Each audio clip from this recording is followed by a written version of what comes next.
Hello guys, welcome to a new video from the channel. This time we check how to get ChatGPT for the free iPhone or Android. So let's start. It's very easy to do it. So first you have to go to Play Store here and then just go to search and then just looking for ChatGPT. Just write ChatGPT and then just looking for this and you find the app. Okay, in this case, as you can see, I can update it because it's already installed, but if you don't update, well, you can install the app.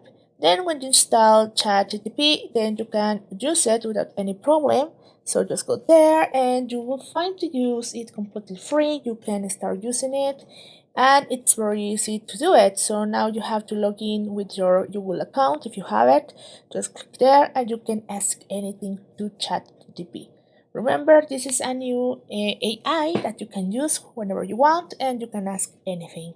So guys, I hope this works for you. Thank you for watching this video. Remember to subscribe and give a thumbs up to this video.